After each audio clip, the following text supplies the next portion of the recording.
É a segunda e última parte deste Jornal Regional. Seja muito bem-vindo. Fez esta semana 5 anos que em Portugal foi diagnosticado o primeiro caso de gripe A, um novo vírus que alarmou o país e o mundo. Passados 5 anos, a pergunta que se coloca é saber se a prevenção continua ou apenas tudo não passou de um grande susto. Hoje mostramos-lhe uma retrospectiva daquilo que foi e aquilo que é a doença nos dias que correm.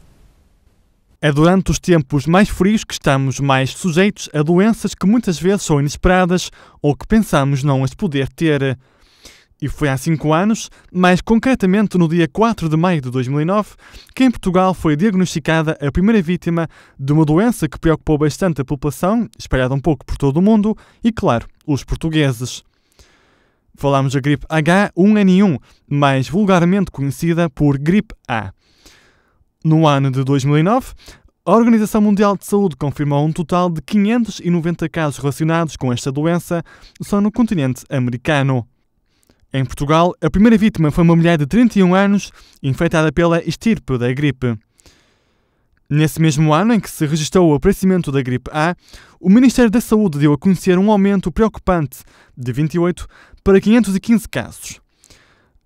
A maior parte dos casos registrados em Portugal foram na faixa etária entre os 20 e os 30 anos. Os números preocupavam e as dúvidas surgiam numa escala cada vez maior. A mais frequente talvez seria, afinal, como é que esta gripe surgiu? Bem, inicialmente especulava-se que esta seria a mesma doença que se encontrava normalmente nos porcos da América do Norte. Houve mesmo quem lhe chamasse gripe suína quando o vírus apareceu. No entanto, um estudo levado pela Organização Mundial de Saúde revelou que a gripe H1N1 é resultante de vários fatores que provêm de doenças ligadas a aves, humanos e porcos.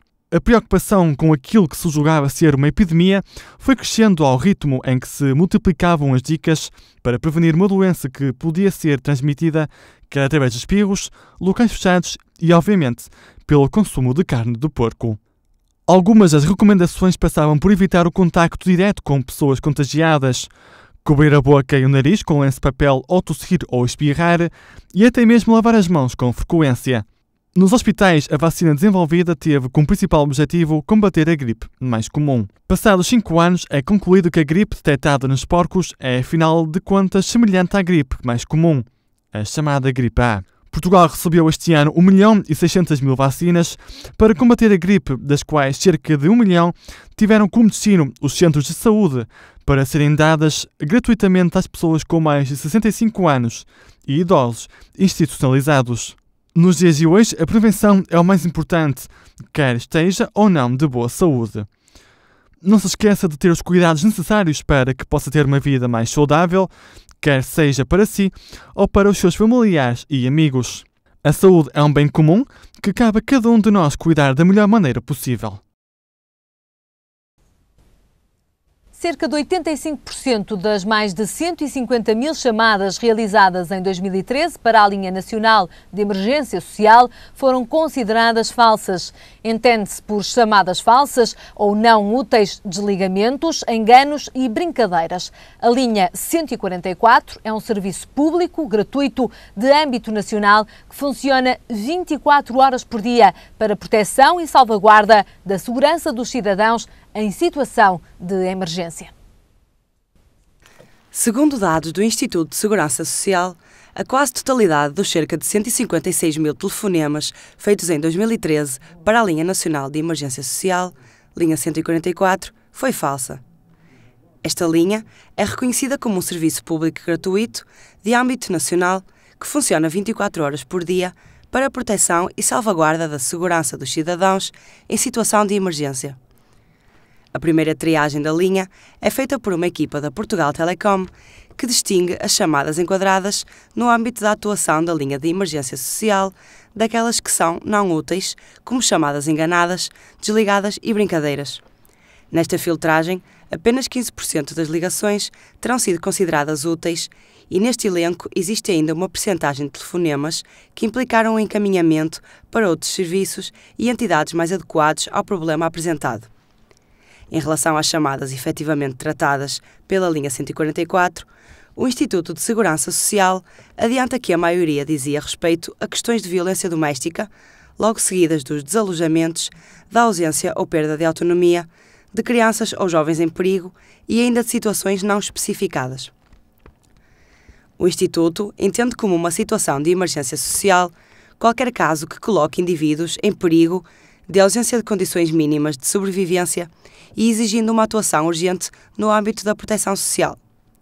No caso de se tratar de uma chamada útil, as chamadas para a Linha Nacional de Emergência Social são transferidas para a equipa técnica, que procede a uma avaliação do risco e ao pré-diagnóstico, identificando as situações de acordo com os critérios de emergência social e de crise. Do total de pessoas apoiadas no ano passado, 62% eram mulheres e 36% eram homens, havendo 2% cujo género não foi possível apurar no momento da triagem. Uma resposta social imediata pode incluir, entre outros, alojamento, alimentação e outros bens de primeira necessidade, de forma a dar continuidade ao apoio prestado em emergência. Se estiver em causa uma situação grave ou urgente, mas que não requeira uma intervenção imediata, é feita uma sinalização do caso junto dos serviços de ação social do respectivo distrito.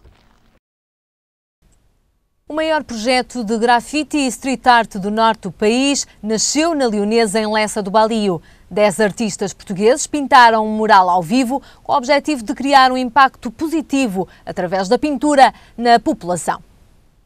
Por que não tornar um muro mais colorido e dar vida e cor ao cinzento de uma parede?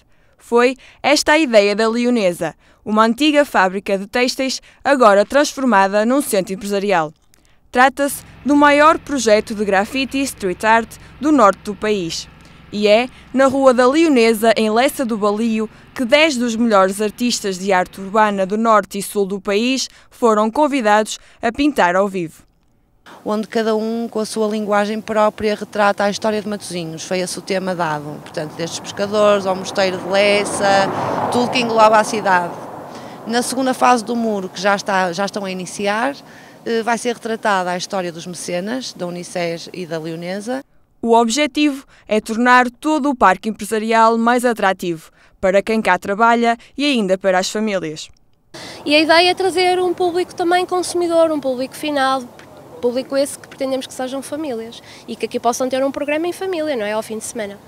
O grafite é muitas vezes considerado como vandalismo em vez de arte urbana, mas para estes artistas e para este projeto, a cor e o desenho nas paredes valem mais do que paredes vazias ou com cartazes publicitários.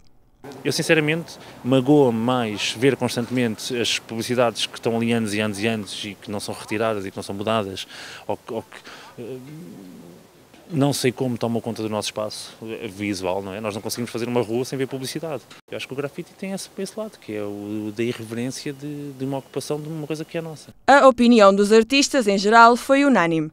Consideram que a iniciativa é inovadora no norte do país. É ótimo, faltava no Porto assim um muro destes. Em Lisboa já existe nos certos locais já de referência de grafite, do bom que se faz cá em Portugal. E faltava isto, acho que foi muito importante. É uma iniciativa que traz montes de artistas de uma elevada qualidade e que todos juntos dão a esta parede um fascínio bem grande, porque é muita arte de qualidade junta por metro quadrado. Isto para mim valoriza o meu trabalho, portanto o facto de ter sido convidado juntamente com estes artistas todos de topo de gama para vir pintar é bastante satisfatório. Grande iniciativa para o Concelho de Matosinhos juntar artistas de renome neste local para este muro. A inauguração deste mural está prevista para o dia 11 de abril. Por isso, já sabe, se quiser ficar com uma ideia diferente deste tipo de arte, está convidado a visitar o espaço. Em Transcendence, Johnny Depp dá vida a Will Castor, o mais conceituado investigador de inteligência artificial do momento. Mas a fama desperta o ódio de extremistas anti-tecnologia, o que o torna num alvo a abater. Ao escapar à morte, o cientista convence a esposa e o melhor amigo a ajudá-lo a testar a sua própria invenção nele próprio. A questão não é se eles conseguem, mas sim se o devem fazer. O filme, que marca a estreia de Wally Pfizer na realização, conta ainda com as interpretações de Rebecca Hall e Morgan Freeman. The path to building superintelligence requires us to unlock the most fundamental secrets of the universe. Intelligent machines will soon allow us to conquer our most intractable challenges. To develop new methods for the early detection of cancer. To build a better future for all of us. Simply put, to save lives. Once online, its analytical power will be greater than the collective intelligence of every person born in the history of the world. Professor? What did you do? Take out the cores.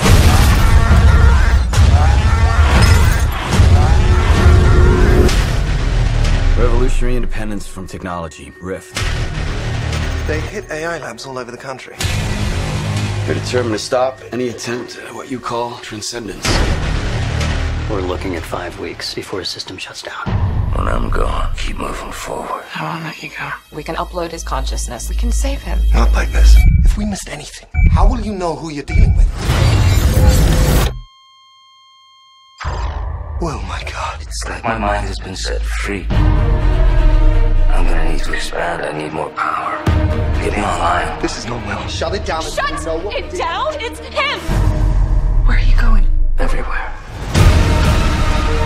Your friends, they don't know the danger. If she connects to the internet, the first thing it'll do is copy itself. And then there is no taking it down. The real will die.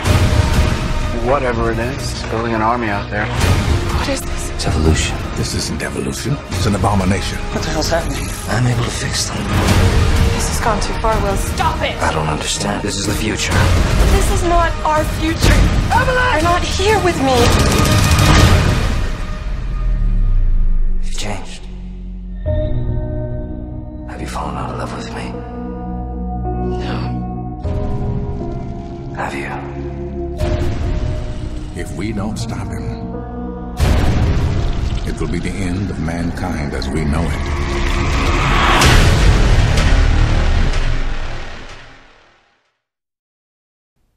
Uma sugestão para hoje, quinta-feira, neste dia de feriado. E agora as previsões do tempo para amanhã, sexta-feira.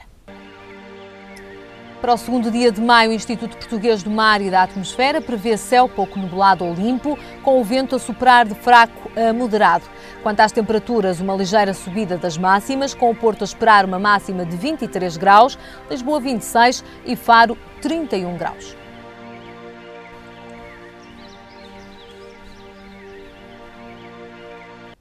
Ponto final neste bloco informativo. Desejo-lhe uma boa quinta-feira, um ótimo feriado.